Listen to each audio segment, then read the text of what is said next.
Harlem in the early 1970s carried two realities at once. By day, children played on cracked sidewalks while music spilled from apartment windows. By night, the streets remembered everything America tried to forget: power, racism, and the quiet violence that followed black success. Frank Lucas understood both worlds intimately.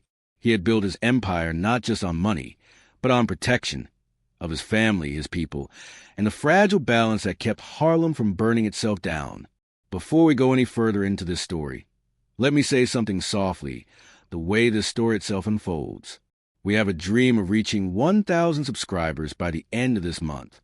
If you value stories rooted in history, justice, and untold truths, subscribe, leave your like, and be part of this dream. Because what happened next was never written in newspapers, but it stopped Harlem cold. Frank's son believed the world was safer than it really was. His best friend, a black boy from a neighboring block, spent afternoons in Frank's home, laughing, eating, dreaming. To Frank Lucas, that boy was family, not by blood, but by responsibility. In those days, the Ku Klux Klan still operated in shadows across parts of America, emboldened by silence and protected by distance. What they didn't understand was Harlem, and they didn't understand Frank Lucas. When whispers reached Frank that a group of white supremacists had marked the boy as a message, not to him directly, but to Harlem, something ancient and dangerous stirred beneath Frank's calm exterior. The information came quietly, through channels that existed long before wiretaps and headlines. A license plate seen too often, a rented property used at odd hours, a name spoken by someone who didn't realize how closely Frank listened. The plan was clear enough to chill the blood: abduct the boy, make an example, remind Black Power that it was never truly safe. Frank did not rage. He did not shout. He sat alone that night, the city humming outside his window, realizing that this was not an attack on his business. It was an attack on his bloodline, chosen or not. And attacks like that demanded certainty, not chaos. By the time Frank stood up from his chair, the decision had already been made. No police, no headlines, no mistakes. Harlem would not wake up to another black child dead while the world looked away. And the men who believed they could bring Klan terror into a city would learn something they had never considered: that Harlem had its own guardians, and they did not wear white hoods. As Frank reached the phone, the streets outside seemed to grow quieter, as if the city itself understood that whatever came next would not just save a life. It would redraw a line no one would dare cross again. Frank Lucas moved through the next day as if nothing had changed, because showing urgency would have warned the wrong people. Harlem was watching the way it always did, reading posture and timing for signs of trouble. He offered none. Instead, he listened. He listened to shop owners who noticed unfamiliar cars idling too long. He listened to men who worked nights and remembered faces better than names. He listened to the quiet gaps in conversation where fear usually hid. Piece by piece, the outline of the plan emerged, not loud, not sloppy, but deliberate enough to be dangerous. The men behind it believed distance would protect them. They believed Harlem was just another place on a map. Frank knew better. What frightened Frank most was not the idea of violence, but the idea of timing. The boy's routine was simple: school, home, a few blocks in between. Predictability, Frank understood, was a weapon when placed in the wrong hands. He began to change that routine without explanation. Drivers swap routes. Afternoons ended earlier. Doors closed sooner. To the boy, it felt like caution. To Frank, it was containment. He would not allow a single variable he could control to remain exposed. In Harlem, protection often looked like inconvenience until the day it didn't. Frank reached out to people who did not ask questions. Men who had learned long ago that protecting children was not charity, it was obligation. He never mentioned the Klan by name. He didn't need to. He spoke instead about outsiders, about disrespect, about someone misunderstanding where they were. That was enough. Eyes sharpened, memories aligned. The city began to cooperate without realizing it was being organized. Harlem had always known how to defend itself. It only needed permission to act with discipline. That night, as streetlights flickered on and radios hummed softly behind curtains, Frank stood by his window and watched the block settle. He felt the familiar weight of responsibility press against his chest. Not the kind that came with money or power, but the kind that came with being seen as a line people believed to hold. The plan was close now, not finished, but visible. And as Frank turned away from the glass, he understood something with absolute clarity. Saving the boy was only the beginning. What came next would decide whether Harlem remained a place of fear, or became a place where terror learned it was no longer welcome. The mistake the men made was believing patience belonged only to them. Late on a damp evening, a car rolled through the neighborhood slower than traffic ever allowed, headlights dimmed just enough to blend in. It stopped once, then again, as if confirming landmarks. Frank Lucas heard about it within minutes, not because someone panicked, but because someone noticed. Harlem had learned the difference. A barber closed early. A grocer stepped outside longer than usual. A woman on the stoop lingered with her arms folded. None of it looked like alarm. All of it was. Frank understood the rhythm of his streets the way sailors understand tides. When the rhythm changed, it meant something foreign had entered the water. Frank adjusted without announcing the adjustment. He redirected the boy's path that evening through a familiar face and a different doorway, turning predictability into fog. He placed men where they would look like neighbors and neighbors where they would look like nothing at all. The goal wasn't confrontation. It was interception. The men in the car believed they were unseen. They were wrong. They were seen by too many eyes that didn't blink, by windows that remembered license plates, by a city that had buried too many children to pretend this was coincidence. As the car slowed again near a corner the boy used to cross, the street felt unusually empty. That emptiness was engineered. The men inside hesitated, unsure whether the timing was off or their information flawed. That hesitation mattered. It bought seconds. Seconds bought certainty. Frank's people did not surround the car. They did not shout or threaten. They let it pass. They let the men believe they had chosen not to act. In truth, the decision had already been made, just not in the way outsiders expected. When the car finally turned away, Frank received the confirmation he needed. The threat was real. The intent was clear. And the men behind it were careless enough to reveal themselves. Frank sat down after the call ended, feeling the weight of father's fear settle into something harder and colder. This was no longer about prevention alone. It was about teaching a lesson that would travel faster than hatred and linger longer than fear. Harlem would not wait for the next attempt. And Frank Lucas would make sure there would never be one. Frank Lucas spent the early hours before dawn thinking not about retaliation, but about borders.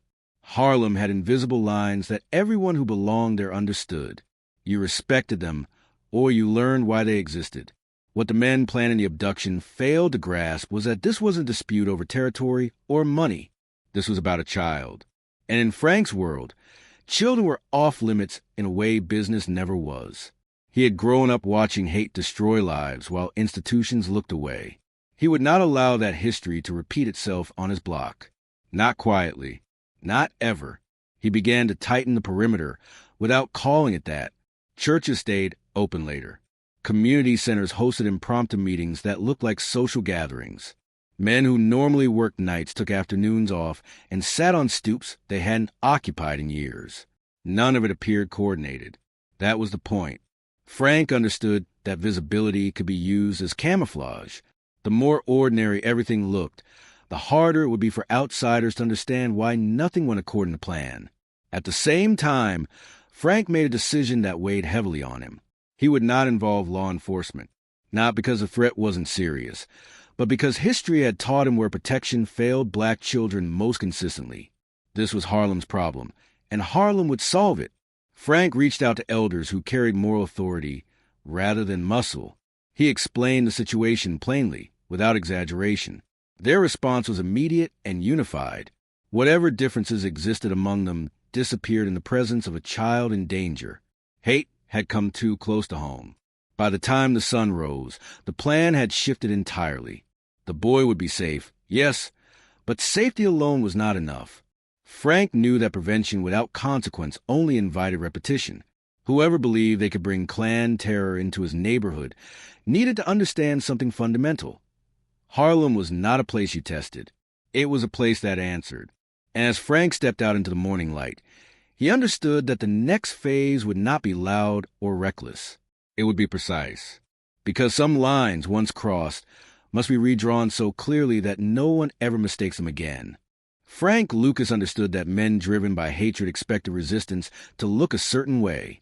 They expected sirens, shouting, sudden force. What they did not expect was patience that felt like absence. Over the next days, the routines they had studied dissolved. The boys' presence faded from predictable paths they thought they owned. School let out differently. Afternoons filled with harmless detours. Faces they did not recognize appeared in places that looked ordinary enough to ignore. To the untrained eye, nothing had changed. To Frank, everything had. He was not setting a trap. He was removing the illusion that there was a target at all. Information came back slowly, like rain soaking into dry ground. A meeting place outside the neighborhood. A borrowed vehicle with plates that didn't belong to the street it lingered on. A name repeated by someone who didn't know it mattered. Frank gathered these pieces without urgency, because urgency creates noise. What he wanted was clarity.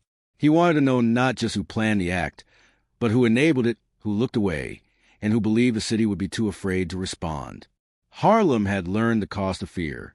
Frank intended to make that lesson permanent. The men behind the plan grew restless. Their confidence had been built on invisibility, and invisibility was slipping. They misread the calm as confusion and decided to press closer, to confirm their assumptions. That choice sealed the outcome.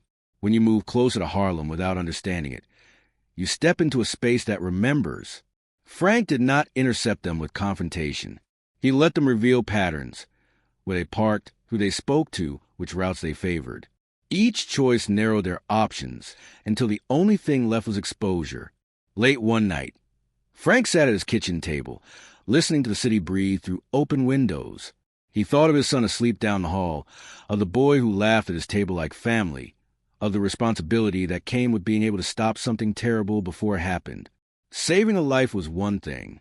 Teaching the world not to try again was another. Frank knew the second required something colder than rage and stronger than fear. It required an answer that would travel beyond Harlem without ever being announced, and make hatred think twice before knocking again. Frank Lucas chose a response the way a strategist chooses terrain. He did not chase the men. He removed their shelter. The borrowed car stopped finding quiet streets to linger on. The meeting spot outside the neighborhood became unusable, watched by people who looked like nothing at all. The few locals who had been tempted by small money or whispered promises suddenly discovered that cooperation carried consequences far heavier than reward. Frank didn't threaten them. He simply withdrew protection, favors, and access, the social oxygen that kept people comfortable. In Harlem, comfort was leverage, and leverage, once applied quietly, reshaped behavior faster than fear ever could. What followed felt less like revenge and more like correction. Employers who once ignored names stopped returning calls. Landlords became meticulous about paperwork. Businesses that prided themselves on neutrality found their supply lines tangled in small legal complications. None of it pointed back to Frank. That was essential. He understood that hatred fed on confrontation, starved of spectacle, and it withered. The men who believed they could operate with impunity began to feel the weight of a city that no longer tolerated them. The realization settled in slowly. This place was organized against them, not emotionally, but structurally. Word traveled outward, not as a story, but as a shift in posture. People stopped laughing at certain jokes. Certain symbols stopped appearing. Certain conversations ended early. Harlem had learned to answer hate before it spoke too loudly, and Frank had given it permission to do so with discipline. The men behind the plot sensed it first in the way eyes lingered too long and then looked away. They were not confronted. They were surrounded by normalcy that no longer included them. Normalcy, when withdrawn, becomes a warning. Late that evening, Frank received confirmation that the boy was safe, sleeping at a relative's home, unaware of how close danger had come. Frank allowed himself one private breath of relief. Then he returned to the larger task. Protection without a lesson invited repetition. The lesson he chose did not require blood, names, or headlines. It required a city deciding, together, that certain acts would not be tolerated, and that anyone who tested that decision would find doors closed everywhere at once. Harlem didn't need to shout. It only needed to agree. The shift became undeniable by the end of the week. It wasn't announced, and it wasn't coordinated in any way that could be named, yet it was felt everywhere at once. The men who had come near the boy found themselves stranded between places, unwelcome where they had once felt anonymous. A bar that had tolerated their presence suddenly enforced rules it had ignored for years. A repair shop declined service without explanation. Even casual conversations turned cold, cut short by an instinctive distance that needed no justification. Harlem had answered, not with fists or fire, but with refusal. And refusal, when unanimous, is absolute. Frank Lucas watched this response with a complicated calm. He had wanted discipline, not chaos, unity, not spectacle. What he saw exceeded even his expectations. Elders spoke quietly to younger men about boundaries and responsibility. Parents walked their children together, longer routes chosen deliberately. The community moving like a single body, protecting its most vulnerable parts. The city had not been paralyzed by fear. It had been activated by care. That distinction mattered. Hate expects terror. It does not know how to navigate solidarity that doesn't announce itself. The men behind the plot began to fracture under the pressure. One backed away entirely, claiming misunderstanding, eager to disappear into a life that no longer welcomed him. Another tried to posture, to regain control with bravado that fell flat against the city's indifference. There was no confrontation to feed on, no enemy to point at, only a steady realization that they were no longer operating in a place that would tolerate them. Harlem had not chased them out. It had made staying impossible. Late one evening, Frank stood on his block and listened to the ordinary sounds returning. Laughter, music, doors closing for the night. He felt the weight of the moment not as triumph, but as confirmation. The boy would grow up remembering safety, not terror. Harlem would remember something else entirely. That when hate came looking for a victim, the city had answered with a wall it could not pass. Frank Lucas had saved a life, yes, but more than that, he had reminded a community of its power. And once a city remembers that, it does not forget. What followed was never written down, because it didn't need to be. The men who had believed they could bring terror into Harlem discovered that consequences did not always arrive as punishment. Sometimes they arrived as finality. Routes that once felt open closed permanently. Counties that had seemed welcoming became uncomfortable. Old allies declined contact, not out of fear, but out of calculation. Frank Lucas did not pursue them. He didn't need to. The city had already delivered the verdict. This was not a place where children could be hunted, and it was not a place where hatred could hide behind anonymity. The revenge, if it could be called that, was the removal of possibility. Once possibility disappears, intent collapses with it. Frank's son never learned the full truth. He didn't need to. He saw only that his best friend kept coming over, kept laughing, kept living. That was the outcome Frank had chosen from the beginning. Not a story of trauma, not a scar passed down as inheritance, but a future uninterrupted. In quiet moments, Frank reflected on how easily the night could have gone another way, and how many times history had gone that way for black families who lacked the power to intervene. He understood that protection, when it worked, was invisible. It left no monuments. It left children alive. Across Harlem, the episode settled into memory as something felt rather than spoken. Parents told their kids to stay close. Elders nodded when Frank's name came up, not with fear, but with appreciation. The city had learned that night that power did not always need to confront evil directly to defeat it. Sometimes it needed to deny it oxygen. The Klan's message, meant to intimidate, had been reversed.